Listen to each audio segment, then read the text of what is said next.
Salam sejahtera bagi kita semua. Shalom, saudara-saudara.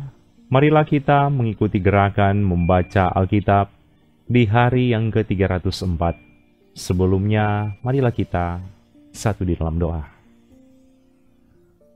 Ya Tuhan Allah yang kami kenal lewat Yesus Kristus, hanya Engkaulah Tuhan yang pantas kami sembah dan kami muliakan. Engkau yang boleh perkenankan kami yang akan ambil bagian dalam pelayanan ini, yaitu gerakan membaca Alkitab. Tuhan, kami mohon, anugerahkanlah hikmat. Kami boleh membaca dengan fokus. Kami boleh jadikan firman ini sebagai pedoman dalam kehidupan kami setiap hari. Dalam nama Yesus Kristus, firman yang hidup. Amin. Lukas 21 dan 22. Ketika Yesus mengangkat mukanya, ia melihat orang-orang kaya memasukkan persembahan mereka ke dalam peti persembahan. Ia melihat juga seorang janda miskin memasukkan 2 peser ke dalam peti itu. Lalu ia berkata, "Aku berkata kepadamu, sesungguhnya janda miskin ini memberi lebih banyak daripada semua orang itu. Sebab mereka semua memberi persembahannya dari kelimpahannya, tetapi janda ini memberi dari kekurangannya. Bahkan ia memberi seluruh nafkahnya." Ketika beberapa orang berbicara tentang bait Allah dan mengagumi bangunan itu yang dihiasi dengan batu yang indah-indah dan dengan berbagai-bagai barang persembahan, berkatalah Yesus, "Apa yang kamu lihat di situ? Akan datang harinya di mana tidak ada satu batu pun akan dibiarkan terletak di atas batu yang lain. Semuanya akan diruntuhkan." Dan murid-murid bertanya kepada Yesus, katanya, "Guru, bila manakah itu akan terjadi? Dan apakah tandanya kalau itu akan terjadi?" Jawabnya, "Waspadalah, supaya kamu jangan disesatkan. Sebab banyak orang akan datang dengan memakai namaku dan berkata, 'Akulah dia,' dan saatnya sudah dekat. Janganlah kamu mengikuti mereka. Dan apabila kamu mendengar tentang peperangan dan pemberontakan, janganlah kamu terkejut. Sebab semuanya itu harus terjadi dahulu, tetapi itu tidak berarti kesudahannya akan datang segera." Ia berkata kepada mereka, "Bangsa akan bangkit melawan bangsa dan kerajaan melawan kerajaan. Dan akan terjadi gempa bumi yang dahsyat, dan di berbagai tempat akan ada penyakit sampar dan kelaparan. Dan akan terjadi juga hal-hal yang mengejutkan dan tanda-tanda yang dahsyat dari langit. Tetapi sebelum semuanya itu kamu akan ditangkap dan dianiaya. Kamu akan diserahkan ke rumah-rumah ibadat dan penjara-penjara. Dan kamu akan dihadapkan kepada raja-raja dan penguasa-penguasa oleh karena namaku. Hal itu akan menjadi kesempatan bagimu untuk bersaksi. Sebab itu tetapkanlah di dalam hatimu, supaya kamu jangan memikirkan lebih dahulu pembelaanmu. Sebab aku sendiri akan memberikan kepadamu kata-kata hikmat, sehingga kamu tidak dapat ditentang atau dibantah lawan-lawanmu. Dan kamu akan diserahkan juga oleh orang tuamu, saudara-saudaramu, kaum keluargamu, dan sahabat-sahabatmu, dan beberapa orang di antara kamu akan dibunuh, dan kamu akan dibenci semua orang oleh karena namaku. Tetapi tidak sehelai pun dari rambut kepalamu akan hilang. Kalau kamu tetap bertahan, kamu akan memperoleh hidupmu. Apabila kamu melihat Yerusalem dikepung oleh tentara-tentara, ketahuilah bahwa keruntuhannya sudah dekat. Pada waktu itu, orang-orang yang berada di Yudea harus melarikan diri ke pegunungan, dan orang-orang yang berada di dalam kota harus mengungsi, dan orang-orang yang berada di pedusunan jangan masuk lagi ke dalam kota. Sebab itulah masa pembalasan di mana akan genap semua yang ada tertulis. Celakalah ibu-ibu yang sedang hamil atau yang menyusukan bayi pada masa itu, sebab akan datang kesesakan yang dahsyat atas seluruh negeri dan murka atas bangsa ini. Dan mereka akan tewas oleh mata pedang, dan dibawa sebagai tawanan ke segala bangsa, dan Yerusalem akan diinjak-injak oleh bangsa-bangsa yang tidak mengenal Allah, sampai genaplah zaman bangsa-bangsa itu. Dan akan ada tanda-tanda pada matahari dan bulan dan bintang-bintang, dan di bumi bangsa-bangsa akan takut dan bingung menghadapi deru dan gelora laut. Orang akan mati ketakutan karena kecemasan berhubung dengan segala apa yang menimpa bumi ini, sebab kuasa-kuasa langit akan goncang. Pada waktu itu, orang akan melihat Anak Manusia datang dalam awan dengan segala kekuasaan dan kemuliaannya. Apabila semuanya itu mulai terjadi, bangkitlah dan angkatlah mukamu, sebab penyelamatanmu sudah dekat. Lalu Yesus mengatakan perumpamaan ini kepada mereka. Perhatikanlah pohon ara atau pohon apa saja. Apabila kamu melihat pohon-pohon itu sudah bertunas, kamu tahu dengan sendirinya bahwa musim panas sudah dekat.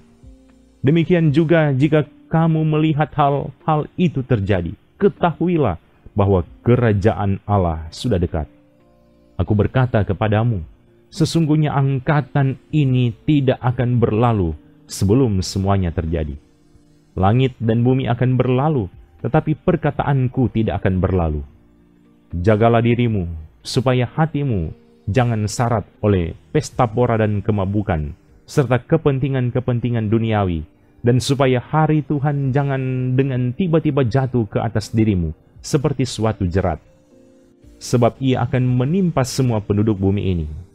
Berjaga-jagalah senantiasa sambil berdoa, supaya kamu beroleh kekuatan untuk luput dari semua yang akan terjadi itu, dan supaya kamu tahan berdiri di hadapan Anak Manusia. Pada siang hari, Yesus mengajar di bait Allah, dan pada malam hari ia keluar dan bermalam di gunung yang bernama Bukit Saitun. Dan pagi-pagi semua orang banyak datang kepadanya di dalam bait Allah untuk mendengarkan dia.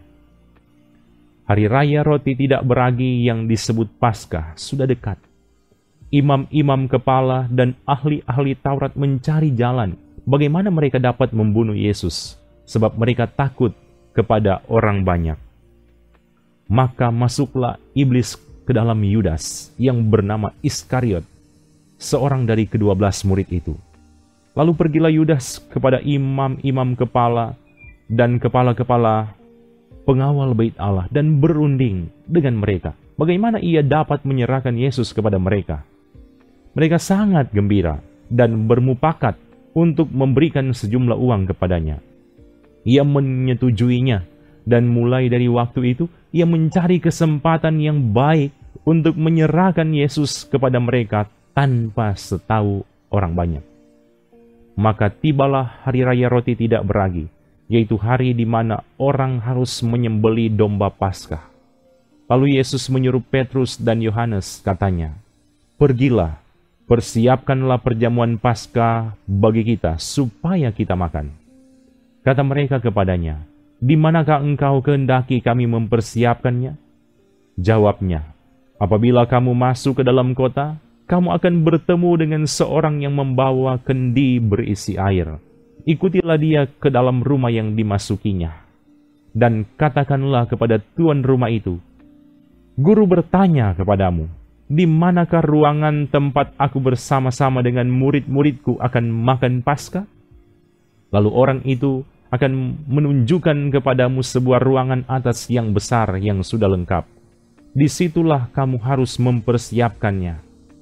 Maka berangkatlah mereka, dan mereka mendapati semua seperti yang dikatakan Yesus kepada mereka. Lalu mereka mempersiapkan Paskah. Ketika tiba saatnya, Yesus duduk makan bersama-sama dengan rasul-rasulnya. Katanya kepada mereka, "Aku sangat rindu makan Paskah ini bersama-sama dengan kamu sebelum aku menderita.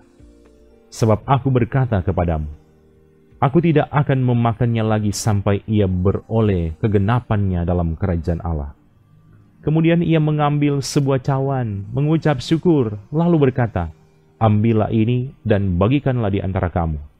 Sebab aku berkata kepada kamu, mulai dari sekarang ini, aku tidak akan minum lagi hasil pokok anggur sampai kerajaan Allah telah datang." Lalu ia mengambil roti, mengucap syukur, memecah-mecahkannya dan memberikannya kepada mereka. Katanya, "Inilah tubuhku yang diserahkan bagi kamu. Perbuatlah ini menjadi peringatan akan aku."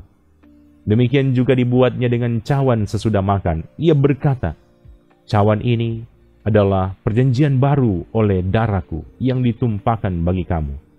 Tetapi lihat, tangan orang yang menyerahkan aku ada bersama dengan aku di meja ini. Sebab anak manusia memang akan pergi seperti yang telah ditetapkan.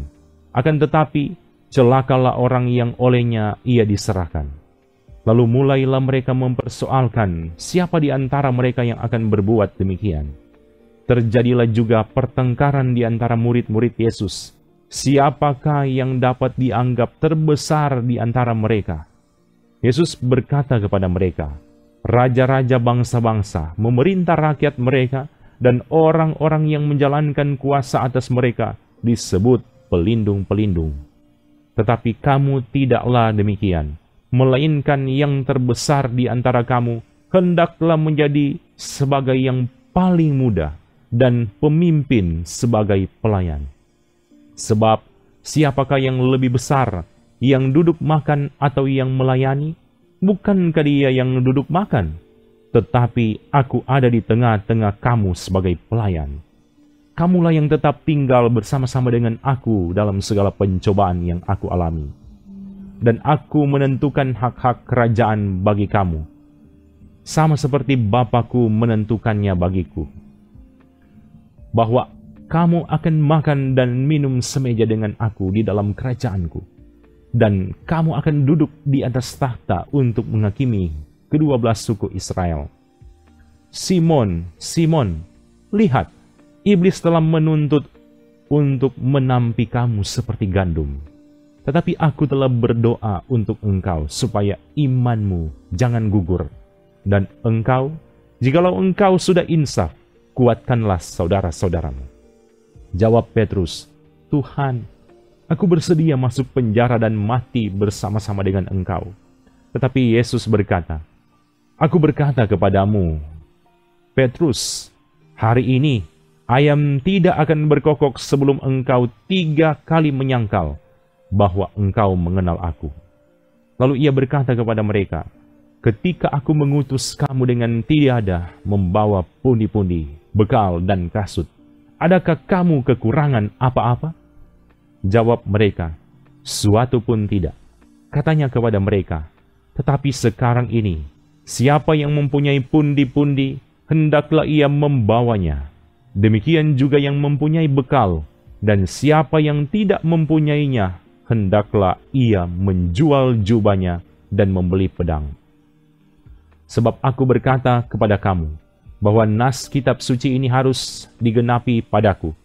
Ia akan terhitung di antara pemberontak-pemberontak, sebab apa yang tertulis tentang aku sedang digenapi." Kata mereka, "Tuhan, ini 2 pedang." Jawabnya, "Sudah cukup." Lalu pergilah Yesus keluar kota dan sebagaimana biasa ia menuju Bukit Zaitun. Murid-muridnya juga mengikuti dia. Setelah tiba di tempat itu, ia berkata kepada mereka, "Berdoalah supaya kamu jangan jatuh ke dalam pencobaan." Kemudian ia menjauhkan diri dari mereka, kira-kira sepelempar batu jaraknya. Lalu ia berlutut dan berdoa, katanya, "Ya Bapakku, jikalau engkau mau, ambillah cawan ini daripadaku. Tetapi bukanlah kehendakku, melainkan kehendak-Mu lah yang terjadi." Maka seorang malaikat dari langit menampakkan diri kepadanya untuk memberi kekuatan kepadanya. Ia sangat ketakutan dan makin bersungguh-sungguh berdoa. Peluhnya menjadi seperti titik-titik darah yang bertetesan ke tanah. Lalu ia bangkit dari doanya dan kembali kepada murid-muridnya. Tetapi ia mendapati mereka sedang tidur karena duka cita. Katanya kepada mereka, "Mengapa kamu tidur? Bangunlah dan berdoalah, supaya kamu jangan jatuh ke dalam pencobaan."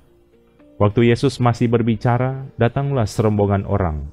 Sedang murid-muridnya yang bernama Yudas, seorang dari ke-12 murid itu, berjalan di depan mereka. Yudas mendekati Yesus untuk menciumnya.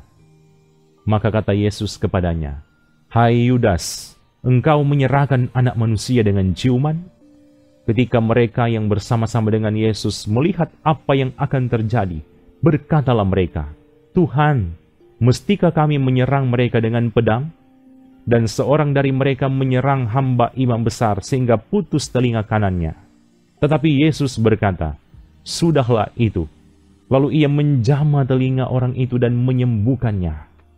Maka Yesus berkata kepada imam-imam kepala dan kepala-kepala pengawal bait Allah, serta tua-tua yang datang untuk menangkap dia, katanya, "Sangkamu aku ini penyamun, maka kamu datang lengkap dengan pedang dan pentung? Padahal, tiap-tiap hari aku ada di tengah-tengah kamu di dalam bait Allah, dan kamu tidak menangkap aku. Tetapi inilah saat kamu, dan inilah kuasa kegelapan itu."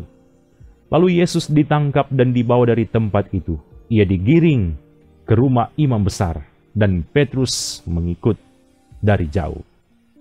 Di tengah-tengah halaman rumah itu, orang memasang api dan mereka duduk mengelilinginya. Petrus juga duduk di tengah-tengah mereka. Seorang hamba perempuan melihat dia duduk dekat api. Ia mengamat-amatinya lalu berkata, "Juga orang ini bersama-sama dengan dia." Tetapi Petrus menyangkal, katanya, "Bukan, aku tidak kenal dia." Tidak berapa lama kemudian, seorang lain melihat dia lalu berkata, "Engkau juga seorang dari mereka." Tetapi Petrus berkata, "Bukan, aku tidak."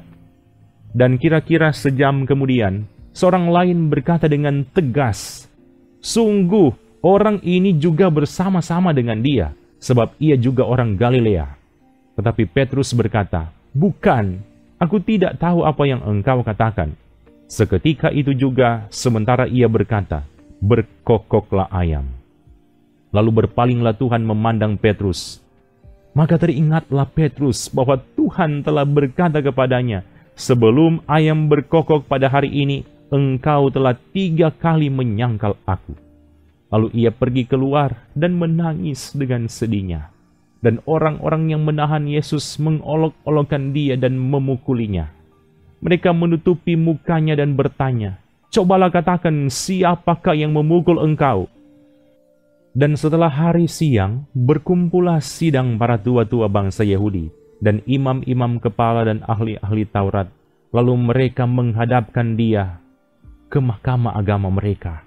Katanya, "Jikalau engkau adalah Mesias, katakanlah kepada kami." Jawab Yesus, "Sekalipun aku mengatakannya kepada kamu, namun kamu tidak akan percaya. Dan sekalipun aku bertanya sesuatu kepada kamu, namun kamu tidak akan menjawab. Mulai sekarang, Anak Manusia sudah duduk di sebelah kanan Allah yang Maha Kuasa." Kata mereka semua, "Kalau begitu, engkau ini Anak Allah." Jawab Yesus, "Kamu sendiri mengatakan bahwa akulah Anak Allah." Lalu kata mereka, "Untuk apa kita perlu kesaksian lagi? Kita ini telah mendengarnya dari mulutnya sendiri." Mari kita berdoa. Kami sungguh bersyukur kepadamu Tuhan, boleh diberikan kesempatan mengikuti gerakan membaca Alkitab di hari ini. Engkau telah perkenankan kami membaca bagian firman-Mu Tuhan. Biarlah firman ini menjadi pedoman dalam kehidupan kami setiap hari, membuat kami menjadi pribadi-pribadi yang semakin taat dan setia di hadapan Tuhan. Diberkatilah semua anggota jemaat yang setia mengikuti gerakan membaca Alkitab. Tuhan berkati mereka dalam aktivitas mereka, dalam keluarga mereka masing-masing. Terpujilah nama-Mu Tuhan, dalam nama Yesus Kristus. Amin. Demikianlah gerakan membaca Alkitab di hari ini. Tuhan Yesus yang akan terus memberkati kita semua bersama keluarga kita masing-masing. Shalom.